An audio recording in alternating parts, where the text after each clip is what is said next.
தென் மாவட்டங்களிலிருந்து சென்னை நோக்கி சென்ற ரயில்கள் விழுப்புரம் அருகே மாற்றுப்பாதையில் இயக்கப்படுவதால் ரயில்களில் இருந்து இறங்கி பேருந்தில் செல்வதற்காக ஏராளமான பயணிகள் காத்துக் கொண்டுள்ளனர். கூடுதல் விவரங்களை செய்தியாளர் ராஜகுமரன் வழங்க கேட்கலாம். ராஜகுமரன், வணக்கம். விவரங்களை பதிவு பண்ணலாம்.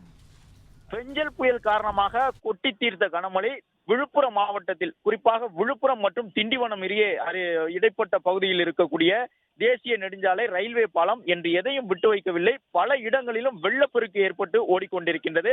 அதில் முண்டியம்பாக்கம் மற்றும் விழுப்புரம் இடையில் இருக்கக்கூடிய அந்த விக்கிரவாண்டி முண்டியம்பாக்கம் பாலப்பகுதி ரயில்வேயினுடைய மிக முக்கியமான பாலம்.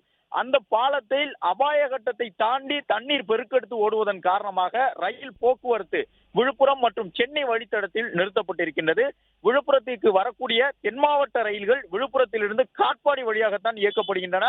செங்கல்பட்டு, தாம்பரம், திண்டிவனம் உள்ளிட்ட வழித்தடங்களில் செல்ல முடியாத அளவிற்கு பல இடங்களிலும் அபாய கட்டத்தை கடந்து ரயில்வே பாலத்தை மூழ்கடித்தவாறு வெள்ளம் பாய்ந்து சென்று கொண்டிருக்கின்றது. எனவே தென் மாவட்டங்களில் இருந்து வந்த ரயில்கள் இன்று அதிகாலை முதல் மாற்று வழியில் இயக்கப்படுகின்றன.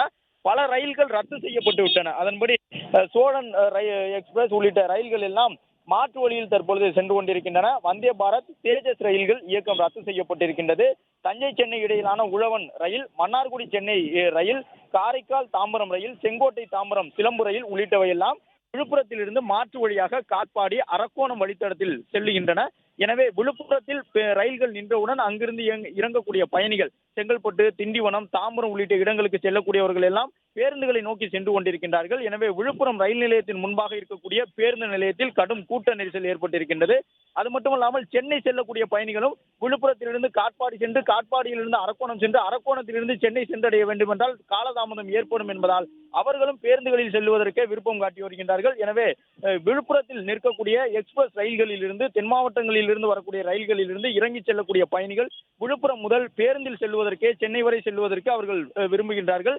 எனவே கூட்டம் அதிகமாக காணப்படுகின்றது. அது மட்டுமல்லாமல் இங்கிருந்து இயக்கப்படக்கூடிய சேர் ஆட்டோக்களோடு சேர்த்து கூடுதலாக பேருந்துகளும் விழுப்புரம் ரயில் நிலையத்திலிருந்து பேருந்து நிலையத்திற்கு தற்பொழுது இயக்கப்பட்டு வருகின்றன. அதே நேரம் விழுப்புரம் நகரப்பகுதி முழுவதுமாக மழைநீர் பெருக்கெடுத்து ஓடிக்கொண்டிருப்பதன் காரணமாக தேங்கி நிற்கக்கூடிய வெள்ளத்துக்குள் பேருந்துகள் சிக்கிக் கொள்ளும் என்பதால் புறவழிச்சாலை வழியாகவே தென் மாவட்டங்களில் இருந்து வரக்கூடிய பேருந்துகள் இயக்கப்படுகின்றன. வழக்கமாக தென் மாவட்டங்களில் இருந்து வரக்கூடிய பேருந்துகள் விழுப்புரம் நகரப்பகுதிக்கு உள்ளே சென்று பயணியரை ஏற்றிச் செல்லும். ஆனால் விழுப்புரம் நகரத்துக்குள் தற்பொழுது வெள்ளம் தேங்கி இருப்பதன் காரணமாக பேருந்து நிலையத்திற்கு உள்ளே பேருந்துகள் செல்ல முடியாது என்ற சூழ்நிலையில் விழுப்புரத்திலிருந்து சென்னை செல்லக்கூடிய பேருந்துகள் மட்டும்தான் இயக்கப்படுகின்றன. தென் மாவட்டங்களில் இருந்து செல்லக்கூடிய சென்னை பேருந்துகள் விழுப்புரம் நகரப்பகுதிக்கு உள்ளே வரவில்லை. எனவே சென்னை செல்லக்கூடிய பேருந்துகளிலும் கடும் கூட்டம் நெரிசல் ஏற்பட்டிருக்கின்றது.